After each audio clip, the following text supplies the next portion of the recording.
महाराष्ट्राच्या संत परंपरेचा गौरवशाली वारसा जपणारी श्री संत एकनाथ महाराज यांची पालखी सोमवारी अहिल्यानगर जिल्ह्याच्या प्रवेशद्वारावरील निघोड येथे दाखल होताच ग्रामस्थ, वारकरी आणि भाविकांनी उत्स्फूर्त स्वागत केले। सालाबादाप्रमाणे ज्येष्ठ समाजसेवक मधुकर बाबा राडेभात यांनी पालखीचे स्वागत करून वारकरी संप्रदायाप्रती आपली निष्ठा व श्रद्धा व्यक्त केली। पालखी आगमनामुळे संपूर्ण दिघोड परिसर भक्तिमय वातावरणाने भारावून गेला। टाळ मृदुंगाच्या गजरात, विठ्ठल नामाच्या अखंड जयघोषात आणि हरिनाम संकीर्तनाच्या सुरांनी परिसर दुमदुमून गेला। पालखी दर्शनासाठी तसेच स्वागत सोहळ्यात सहभागी होण्यासाठी मोठ्या संख्येने वारकरी, ग्रामस्थ व भाविक उपस्थित होते। यावेळी मधुकर बाबा राडेभात यांनी पालखीसोबत आलेल्या वारकरी भक्तांचे मनापासून स्वागत केले। भाविकांच्या सोयीसाठी विविध सुविधा उपलब्ध करून देण्यात आल्या। पालखी सोहळ्याचे छायाचित्रण व व्हिडिओ चित्रीकरणही करण्यात आले। यावेळी या ऐतिहासिक आणि भक्तिमय क्षणांची आठवण जतन करण्यात मदत झाली। पालखी सोहळ्यादरम्यान प्रशासनाने वारकरी भक्तांसाठी पिण्याचे पाणी, आरोग्य सेवा, वाहतूक नियंत्रण तसेच इतर आवश्यक सुविधांची उत्तम व्यवस्था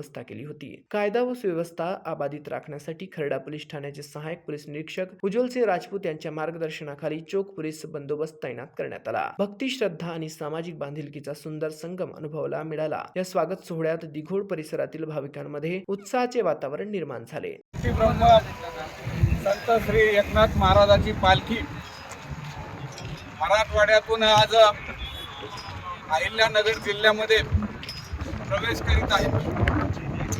या प्रवेशाच्या वेळी या पालखीचं स्वागत करण्यासाठी महाराष्ट्राच्या विधानसभेचे सभापती माननीय राम शिंदे साहेबांच्या वतीने महाराष्ट्र 24 करिता धनसिंग साळुंके, खर्डा।